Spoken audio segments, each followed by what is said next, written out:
Salam, hər vaxtınız xeyir olsun. Bu günləri sizinlə insanın sinir toxuması hüceyrələri, peyk hüceyrələri, neyronlar, eləcə də onların funksiyası, neyronların quruluşu və növləri haqqında danışacağıq. Əvvəlcə danışaq ki, canlı orqanizmlərdə iki cür tənzimləyici sistem var. Bir sinir sistemidir, bir də endokrin sistemidir.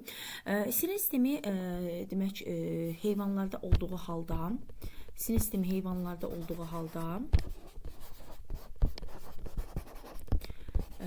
endokrin sistem isə həmçinin endokrin sistem heyvanlarla yanaşı demək bitki və göbələklərdə də mövcuddur.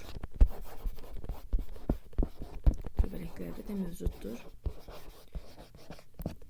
Demək insanda demək sinir tənzimi həyata keçirən sinir sistemi demək sinir toxumasından əmələ gəlmişdir. Sinir toxumasında da olan hüceyrələr iki yerə bölünürlər. Sinir toxuması ümumiyyətlə digər toxumalar kimi demək hüceyrələrdən və hüceyrəsi maddədən ibarətdir. Burada hüceyrələr çox, hüceyrəsi maddələr isə az miqdardadır. Sinir toxuması hüceyrələri iki yerə bölünür. Bir peyk hüceyrələr, bir də neyronlar. Belə iki yerə toxuması hüceyrələri, bir neyronlar, bir də peyk hüceyrələr. Neyronlar demək say nisbətinə baxsaq, peyk hüceyrələr neyronlardan 10 dəfə çox. Əgər mən neyronları məsələn bir x qədər götürsəm, o zaman peyk hüceyrələr 10x, yəni bundan 10 dəfə çox olacaq. Və birlikdə sinir toxuması hüceyrələrinin ümumi sayını biz nəzərdən keçirsək, o zaman sinir toxuması hüceyrələrinin ümumi sayı 10x deməli neyron olacaq. Və demək üzr istəyirəm 10x peyk hüceyrə olacaq. Bunu pozum. 10x peyk hüceyrə olacaq. Neyronların sayı isə demək x-ə bərabər olacaq. Və bunların da ikisinin birlikdə sayı 11x götürürük. İndi bu bizdən sinir toxuması hüceyrələrinin ümumi sayını soruşsa, biz hər hansı verilən rəqəmi 11x-ə bərabər edirik. Yox, məsəl üçün desək ki, sinir toxuması hüceyrələrə isə neyronlar neçə paydır? 11-dən 1-dir neyronlar. Bəs peyk hüceyrələr neçə paydır? 11-dən 10-u peyk hüceyrələrinin payına düşür. Bəs peyk hüceyrələr hansı funksiyaları yerinə yetirirlər? Peyk hüceyrələr neyronların ətrafında yerləşərək onların neyronların yəni qidalanmasını, qorunmasını təmin edir və həmçinin də onlar üçün dayaq rolunu oynayırlar. Peyk hüceyrələrin müxtəlif növləri vardır. Həmin növlərdən biri də şivan hüceyrələridir. Yəni şivan hüceyrələri haqqında dərsin növbəti mərhələlərində danışacağıq. Keçək neyronlara. Neyronların da haqqında bir məlumat verək. Neyronlar şəkildə təsvir olunmuşdur. Neyron. Baxaq, neyronlar neyron cismindən, neyronun demək qısa çıxıntıları adlanan dendritlərdən və uzun çıxıntısı olan aksondan ibarətdir. Neyronun qısa çıxıntıları dendritlər adlanır. Dendrit dendron ağac sözündəndir. Dendron ağac deməkdir. Yəni bu ağac kimi şaxələndiyinə görə bu ad buna verilmişdir. Akson isə aksis, ox çıxıntı sözündəndir. Neyronun bir ədəd uzun çıxıntısıdır. Demək, baxaq ki, burada bizə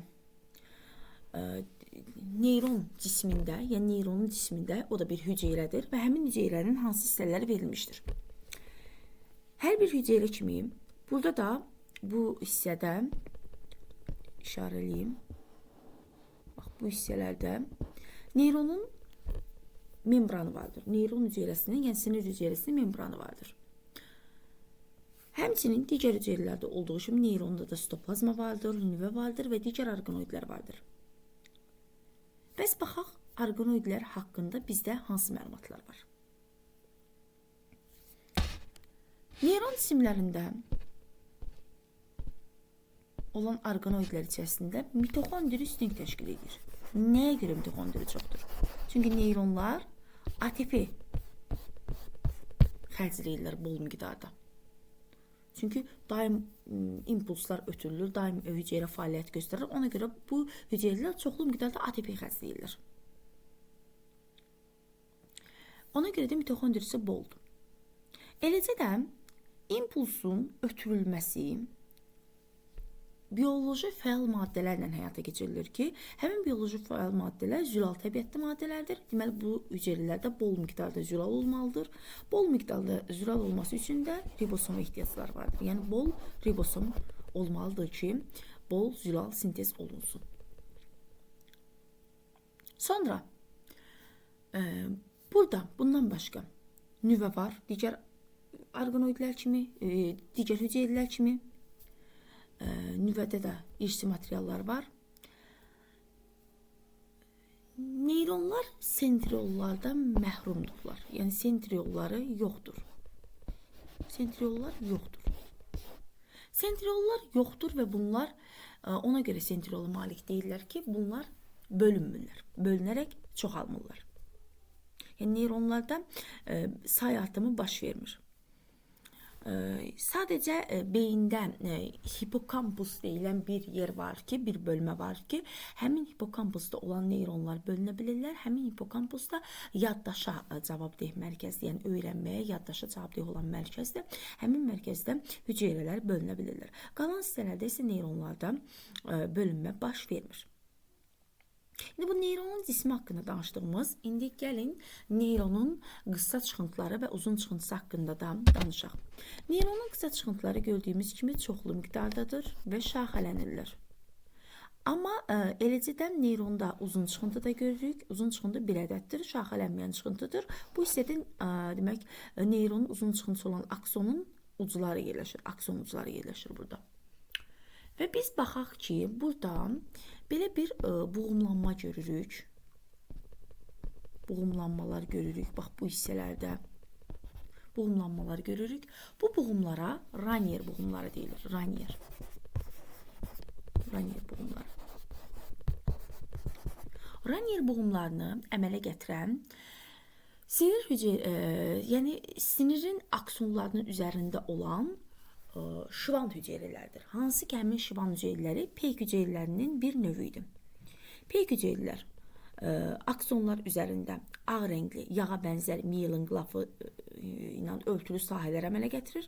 Həmin sahələrə də boğumlar üzrə yerləşdiyinə görə biz Ranier boğumları deyirik.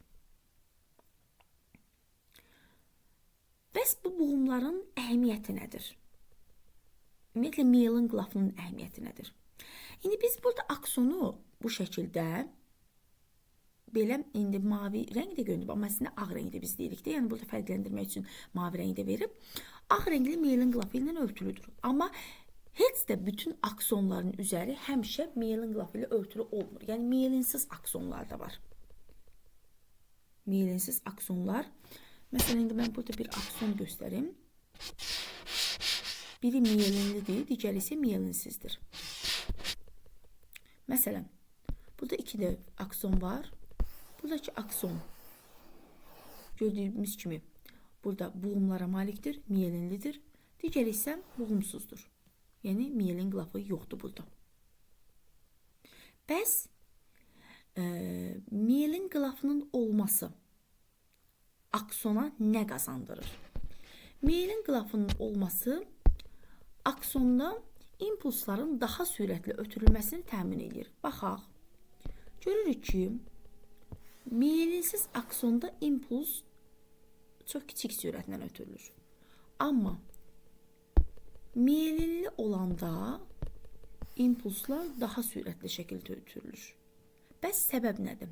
Səbəb miyelin qlafının demək, boğumlanmasıdır, boğumlar əmələ gətirməsidir orada. Belə ki, biz burada indi boğumları görürük. İmpulslar həmin boğumlar üzrə ötürülür. Bax, bu boğumlar üzərində ötürülür. Və çox sürətli bir şəkildə, belə deyim ki, lazım olan orqana çatdırılır. Hansı orqana göndərilirsə, həmin orqana çatdırılır. Demək, bu aksonda impulsun sürətli ötürülməsinin səbəbi burada boğumların olmasıdır. Bəs bu demək miyelin qlafının digər miyelin qlafından belə desəm ki, başqa fərqi nədir? Belə ki, impulsun sürətli ötürülməsi adətən bizim iradəmizə tabe olan orqanlarda baş verir. İndi gələcəkdə danışacağıq onun haqqında. Somatik sinir sistemi ilə tərəfindən idarə olunan, yəni sinir sisteminin somatik şöbəsi tərəfindən idarə olunan orqanlarda həyata keçirilir impulsların sürətli ötürülməsi. Məsələn, enlə zolaqlı əzələlərdə. Amma demək, impulsun zəif ötürülməsi, bu isə demək, məsələn, daxili orqanlarda hər hansı bir impulsun ötürülməsi zamanı, vegetativ sinir sistemi ilə tənzim olunan orqanlarda impulsun ötürülməsi zamanı müşahidə olunur, baş verir. Sonra davam eləyək bu hissə ilə yenidən. Burada bəs impuls necə ötürülür, necə qəbul olunur, necə ötürülür? İmpuls qəbul olunur, ümumiyyətlə məlumat qəbul olunur dendritlər vasitəsilə. Dendritlər. Məsələn, tutaq ki, dəridə hər hansı bir qıcıqlanma baş verib, tutaq ki, bir ağrı yaranıb, dəridən məlumatı qəbul edən dendritlərdir. Sonra məlumat dendritdən ötürülür cismə. Bu hissəyə. Cisimdən də aksona ötürülür. Aksona ötürülür. Akson hissədən demək ki, məlumat indi buradan da növbəti başqa bir demək ki, neyrona məlumat ötürüləcək. Həmin neyronun da məlumat dendritinə ötürülür, dendritinə. Sonra onun cisminə ötürülür, oradan da onun aksonuna ötürülür. Beləcə məlumat ötürülə gedir. Demək, bir neyron daxilində necə oldu? Əvvəlcə dendrit, sonra cisim, sonra akson. Sonra keçir ikinci neyrona məlumat. İkinci neyronda yenə də dendriti, cismi, aksonu. Yəni, iki neyron arasında aksondan dendritə ötürülür məlumat. Aksondan dendritə keçərək məlumat ötürülən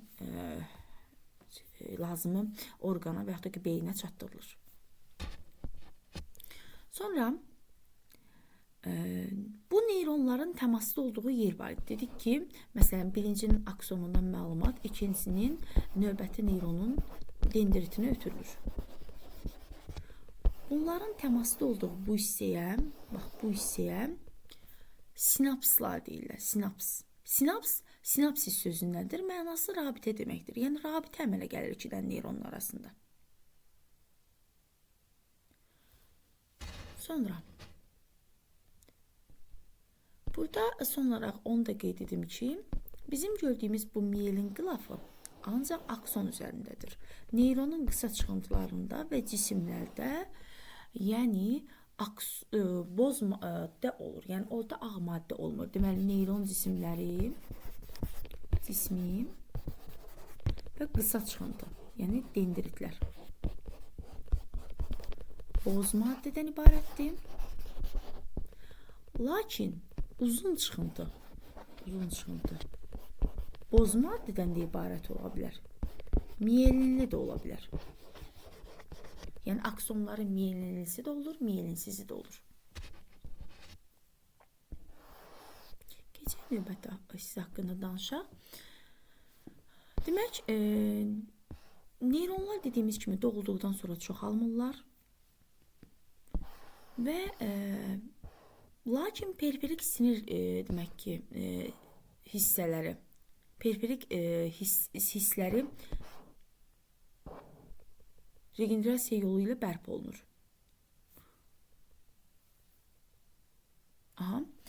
Demək, regenerasiya yolu ilə bərpa olunur. Sinir liflərinin regenerasiyası çox gec baş verir. Çox ləng sürətlə gedir. Sutkada 0,3-1 mm sürətlə regenerasiya baş verir. Sonra, baxaq burada. Başqa haqqında danışacağımız burada hansı hissələr var? Burada haqqında danışacağımız hissələr neyronların növləridir. Neyronların növləri haqqında da danışmalıyıq. Sonra buradan növbəti bölmələrə keçməliyik. Neyronların 3 növü var. Hissi neyron, hərəki neyron və ara neyron. Hissi, hərəki və ara neyron. Hissi neyron impulsu hiss üzvlərindən beyinə çatdırır.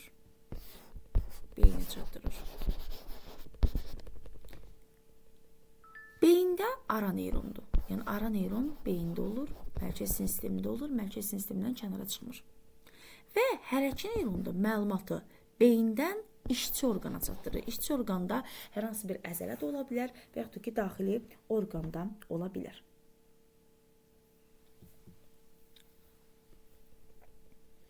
Sonra burada demək biz neyronların haqqında bir məlumat verək. Dedik ki, hissi neyronlar məlumatı bizim beynimizə çatdırır. Gəlin belə bir şey düşünək. Məsələn, bizim əlimizdə tutaq ki, bir zədələnmə var. Və biz gedirik, zədə dərindir. Və biz həkimə müraciət edirik ki, həkim bizim əlimizdəki o zədələnmiş hissəyə məsəl üçün bir tikiş atsın. Həkim tikişi atmamışdan öncə həmin sahədə birinci yerli anesteziya edir. Lokal anesteziya edir. Həmin hissə, tutaq ki, əlimizdə kəsilən hissəni belə desəm, keyləşdirir. Demək, keyləşdiyi üçün biz artıq həkim tikiş atdığı müddətdə nə qədər ki o dərman, o preparat öz təsirini göstərir, biz ağrını duymuruq.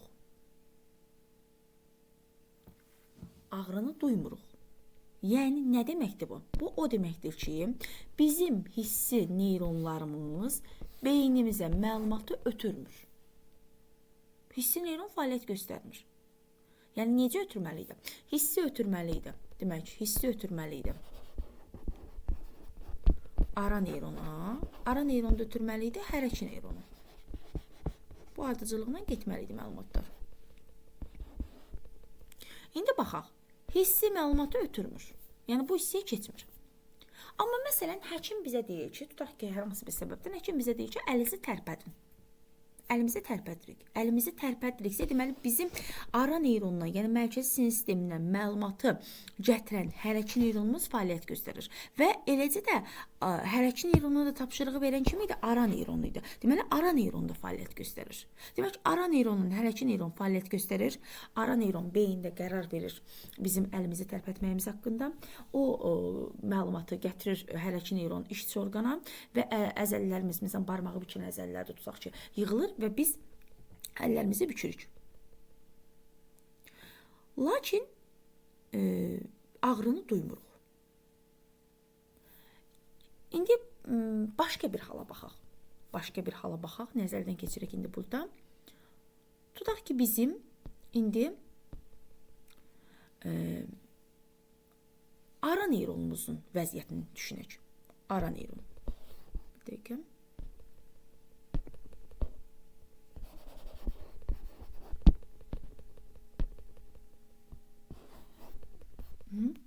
Ara neyronumuzun vəziyyətini düşünək. İndi ara neyron, məsələn, iflic olduğu halda, ara neyron fəaliyyət göstərmir. Yəni, həmin anda impulsları ötürə bilmir. Ara neyron impulsu ötürə bilmirsə, tutaq ki, məsələn, iflic olmuş bir şəxsdir.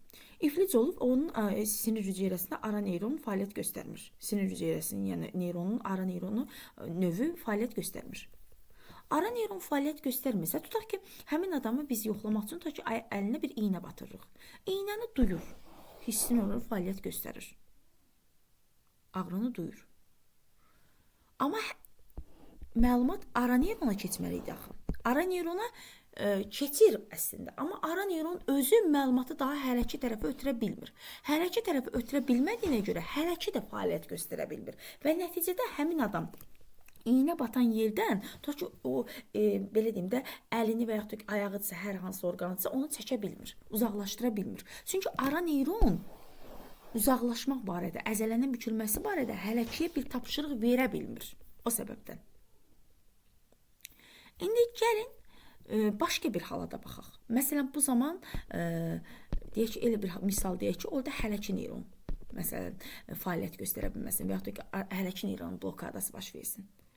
Hələki neyronun belə fəaliyyətsizliyi olur, məsələn, botoks zamanı. Botoks etmiş şəxslər biz bilirik ki, məsələn, mimika əzələlərini normal şəkildə belə deyim, işlədib mimikalarını ifadə edə bilmirlər. Səbəb nədir? Səbəb hələki neyronların fəaliyyətinin pozulmasıdır. Hələki neyronların həmin anda fəaliyyət göstərə bilməməsi, fəaliyyətin belə deyim, dayanması nəticəsində onlarda tutaq ki, bir ağrı var. Tutaq ki, ağrı zamanı insanın mimikası dəyişir də, ağrı var. Hiss olunur. Hissi neyron bunu çatdırır ara beyni, ara neyrona. Ara neyronda məlumatı ötürür hələki neyrona. Hələki neyron isə bu məlumatı mimika əzələlərə gətirə bilmir. Mimika əzələyə gətirə bilmir. Çünki hələki neyron həmin vaxtda belə desəm ki, yəni necə deyim, fəaliyyət göstərə bilmir. İmpulsları ötürə bilməyəcək haldadır, blokada halındadır. Bu belə. Sonra burada belə bir cədvəl var. O cədvəli də dolduraq. O cədvəl haqqında da məlumatlarımızı əks etdirək. Görək neyronlar hansı harada olur? Biz dedik ki, ətraf mühitdən impulsları qəbul eləyən hissi neyronlardır. Hissi neyronlar da impuls birinci hardan qəbul olunurdu? Birinci qəbul olunurdu dendritdən, sonra ötürülürdü neyronun cisminə, oradan da ötürülürdü aksondan. Mərkəz sistemindən kənarda qəbul edirdi hissi neyron. Hər hansı bir duyğu orqanından qəbul edir. Ona görə dendriti mərkəz sistemindən kənarda verir. Eləcə də cismi də mərkəz sistemindən kənardadır. Aksonu da mərkəz sistemindən kənardadır. İndi bir şey də deyək. Biz dedik ki, ara neyron mərkəz sistemindən kənara çıxmır. Deməli, ancaq mərkəz sistemində ola bilər. Bəs bu mərkəz sistemindən kənarda idi, bu isə mərkəz sistemindədir. Bu məlumat necə gəldi çıxdı bura? Demək ki, aksonu, hissi neyronun aksonu mərkəzi sinir sistemində də ola bilər, mərkəz sisteminin kənarında da ola bilər. Yəni mərkəz sisteminin kənarda da ola bilər. Hər iki halda ola bilər o. Hər iki hissədə ola bilər. Deməli ki, uzanır gəlir mərkəz sinir sisteminə qədər, burada məlumat ötürür ara neyronun dendritinə cisminə, aksonuna. Ara neyronun aksonundan da məlumat ötürülməlidir hərəki neyronun dendritinə. Hərəki neyronun dendriti qəbul edir məlumatı mərkəz sinir sistemində. Cismi də qəbul edir məlumatı. Buradan ötürülür məlumat aksona. İndi bu hələki neyrondan da hər hansı bir işçi orqana məlumat getməlidir. İşçi orqan da sinir sistemindən kənardadır. Sinir sistemindən kənardadırsa, deməli bu uzanmalıdır. Sinir sistemindən kənara qədər və sinir sistemindən kənarda da olmalıdır. O zaman belə dolduraq da cədvəli. Bu işarələri, mənfiləri qoyaq buradan. Və beləcə cədvəli tamamlayaq.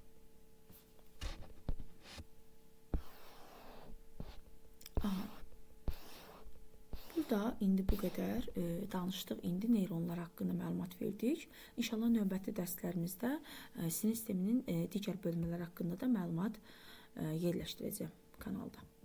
Çox sağ olun, izlədiyiniz üçün hər birinizə təşəkkür edirəm. Ümid edirəm ki, maraqlı oldu.